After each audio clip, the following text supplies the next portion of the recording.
38 ఏళ్ల ఎక్స్పీరియన్స్, 16,000 పైగా సర్జరీస్, లక్షల్లో పేషెంట్లు. ఇంత ఎక్స్పీరియన్స్ ఉన్న ప్రముఖ కార్డియాలజిస్ట్ డాక్టర్ గోపాలకృష్ణ గోఖలే గారు ప్రస్తుతం మనతో పాటు ఉన్నారు. డాక్టర్ గారు నమస్తే అండి. నమస్కారం.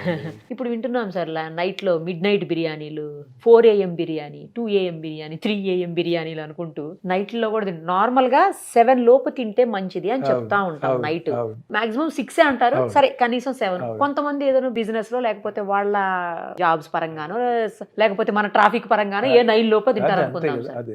అంతవరకు కూడా పర్మిసిబుల్. పోనీ 10. కానీ మరీ 12కి 1కి 4 AM బిర్యానీలు ఇవన్నీ చూస్తుంటే మరి ఇవి తినొచ్చా సార్? అసలు ఎన్నో రూల్స్ ఉన్నాయి, మనకి ట్రాఫిక్ రూల్స్ ఉన్నాయి. ఏం మార్చక్కర్లా, మనకున్న రూల్స్ ఏ బ్రిటిష్ వాళ్ళ దగ్గర నుంచి వచ్చిందో లేకపోతే ముందర మన వాళ్ళు రాశారో, they are their predicates. Correct. కానీ ఫాలో అవుతావా? ఎందుకు ఫాలో అవ్వు? ఇప్పుడు ఏంటంటే కొంతమంది తెలియక ఫాలో అవ్వరు, కొంతమంది ఏదో అర్జెన్సీ ఆఫ్ సిచ్యువేషన్, ఆ సిచ్యువేషన్ లో ఫాలో అవ్వరు. కొంతమందికి breaking the rules is something that is like ఇవన్నీ ఏంటి వీక్ అడిగి రూల్స్ కానీ నాకేంటి అంటారు, నార్మల్ మ్యాన్కి రూల్ కానీ విఐపి నాకేంటి రూల్ అంటారు. ఇప్పుడు ఏంటంటే పీపుల్ మనకంతా ఏంటంటే we want something different, we want to break some rules, we want something. ఇప్పుడు ఏమవుతుందంటే మోనోటాన్ అయిపోతుంది లైఫ్లో. మోనోటాన్ ఇప్పుడు మేము సేమ్ ప్రొసీజర్ చేస్తున్నాం అనుకోండి, 30 ఏళ్ళు 40 ఏళ్ళు అయ్యేటప్పటికి ఇట్ బికమ్ సో మోనోటానస్. నువ్వు so many times you take it for granted. మేము మీతో మాట్లాడుతున్న ప్రొసీజర్ నడిచిపోతూ ఉంటుంది, we are likely to miss things.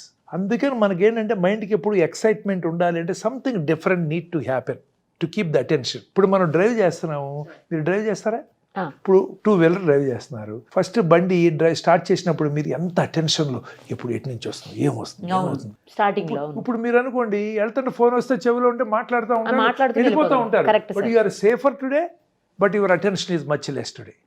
మరి అప్పుడు ఏమవుతుంది, సడన్ గా రోడ్డు మీద ముందర ఉన్న పడ్డా అనుకోండి, టక్కన మీకు అటెన్షన్ వచ్చేస్తుంది అనేది. అట్లాగే ఏంటంటే ఇవన్నీ కూడా మనిషికి కొన్ని రూల్స్ ఫాలో అవటం ఇవన్నీ ఉంటాయి. పోతే పోతాం, ఎడిదిరిగి పోతాంలే, ఏంటి ఇది రోజు మోనోటానస్ అన్నట్టు.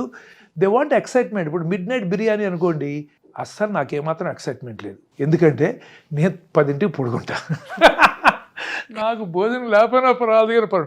But there are some people who would get excited to do things in the middle of the night.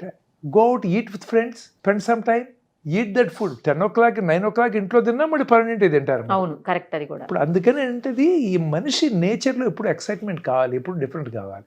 Motor bikes మీద వెళ్తారు స్పీడ్గా, డేంజరస్ అని తెలుసు. But why they go so speed?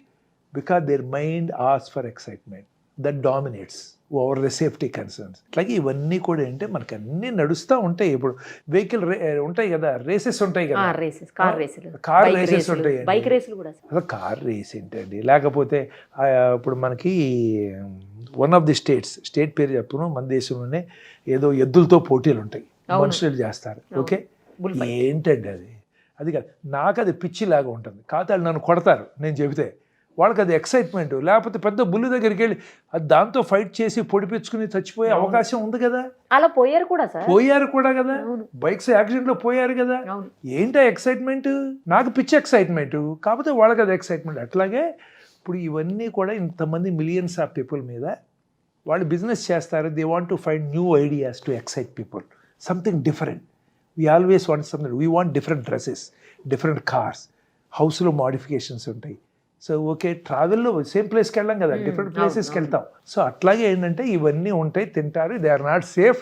But then once in a while, నేను guarantee ఇవ్వట్లేదు కానీ నువ్వు అంతా కరెక్ట్గా తిన్నా నువ్వు బాగుంటావు, నేను గ్యారంటీ ఇవ్వట్లేదు. కాబట్టి once in a while you have to do those things, enjoy, but in moderation. Everything in moderation. ఏదైనా మోడరేషన్. ఇప్పుడు తింటావు, రోజు మిడ్ నైట్ బిర్యానీ తింటే ప్రాబ్లమే, అంతే కదా. మరి రోజు బిర్యానీ తిన్నా, పగలు తిన్నా పోవటం గ్యారంటీ. పగలు తిన్నా కూడా రోజు తింటే, వన్స్ ఇన్ వైల్ తింటే that's okay. I mean you have to do some things which you want to do. పోయే ముందర మనకి ఇష్టం కదా, అది వద్దంటే ఏం బాగుంటుంది. నేను ఒకటి అడగాలి సార్ మిమ్మల్ని, ఏంటంటే ఇప్పుడు చూస్తున్నాం అంత టైట్ ఫిట్ ఉన్న డ్రెస్సులు వేసుకొని అబ్బాయిలు అమ్మాయిలు కూడాను, అసలు అది కొత్త ట్రెండ్ నడుస్తా ఉంది. అలాంటి టైట్ ఫిట్ వేసుకునే డ్రెస్సుల వల్ల ఏమన్నా అంటే రక్తనాళాలకి ఏమన్నా ప్రాబ్లం అయ్యి అదేమన్నా హార్ట్ మీద, మనకు మొత్తం ఎటు వచ్చినా కూడా బ్లడ్ వెజల్సే కదా సార్ అన్నీను. సో అట్లేమన్నా ఎఫెక్ట్ అవుతుందా, అదేముండదా? అంటే కామనెస్ట్ ప్రాబ్లం వేసుకుంటాం, తీయటం చాలా కష్టం అండి. ఎప్పుడన్నా ఏంటంటే పైజ్మాన్ లాంటి ఏదైనా ఫంక్షన్లకి ఇస్తారు, అది లాగలేక చచ్చిపోతూ ఉంటాం అనమాట. తీయలేక. But anyway health point of వ్యూలో ఏంటంటే main problem we have seen it here neck. ఇది High టైట్గా neck కూడా పెట్టుకున్నప్పుడు వేస్తారు సార్, అవును. ఇప్పుడు ఇది టైట్గా పెట్టుకున్నప్పుడు దీస్ థింగ్స్ హ్యావ్ హ్యాపెండ్.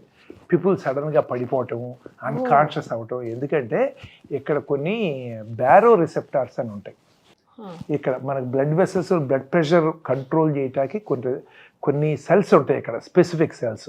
వాటి పని ఏంటంటే ఇక్కడ ఉన్నటువంటి బ్రెయిన్కి వెళ్ళే రక్తనాళాల్లో ఉండి వాటి ప్రెషర్ ఎంత ఉందో, ఎక్కువ ఉందా తక్కువ ఉందా. ఎక్కువ అయితే ఏంటంటే తక్కువ అవటం రిఫ్లెక్స్లో హార్ట్ రేట్ని కాస్త తగ్గించడం, తక్కువ ఉందనుకోండి హార్ట్ రేట్ పెంచడం, లేకపోతే బ్లడ్ వెసల్స్ సన్నగా చేయటం, అట్లా రిఫ్లెక్స్ మెకానిజం ఉంటాయి అన్నమాట. కొంతమంది పెట్టినప్పుడు ఇది ఇప్పుడు అట్లాగే ఒక్కొక్కసారి ఏమవుతుందంటే మేము కొంతమందికి హార్ట్ రేట్ సడన్గా ఫాస్ట్గా పెరిగిపోతుంది, ఎస్విటీ అంటాం. అప్పుడు వచ్చినప్పుడు వాళ్ళు ఇక్కడ మసాజ్ చేస్తే హార్ట్ రేట్ తగ్గిపోతుంది, ఈ రిసెప్టార్స్ని స్టిమ్యులేట్. అట్లాంటప్పుడు ఏంటంటే కొంతమందికి these are all very well known. ఇది గట్టిగా పెట్టుకుని టైట్గా పెట్టుకుంటే అప్పుడు వాళ్ళకి ప్రెషర్ పడి హార్ట్ రేట్ తగ్గిపోయి అన్కాన్షియస్ అవుతారు. అన్కాన్షియస్ అయ్యి కింద పడతారు. కింద పడినప్పుడు ఏమవుతుందంటే వాళ్ళకి తక్కువ బ్లడ్ ప్రెషర్ ఉన్నా కానీ గ్రావిటీ లేదు కదా, ఎగనెస్ట్ గ్రావిటీ కాదు, కొంత బ్లడ్ సప్లై రికవర్ అవుతారు అనమాట. సో అట్లా డాక్టర్ దగ్గరికి వెళ్ళి తిరిగి చివరికి వీడు గట్టిగా బట్టను పెట్టుకున్నాడు, దీని మూలన వచ్చిన కనిపెట్టిన ఇన్సిడెంట్స్ కూడా చాలా ఉన్నాయి. అలా ఉంటాయి. ఇంకా మిగతా ఏమైనా ఉన్నాయా అంటే ఫ్రీక్వెంట్గా వాడుతుంటే తెలుస్తాయి మనకి, మరి ఇంకా తెలియదు as of now. Thank you sir, thank you so much. నమస్కారం.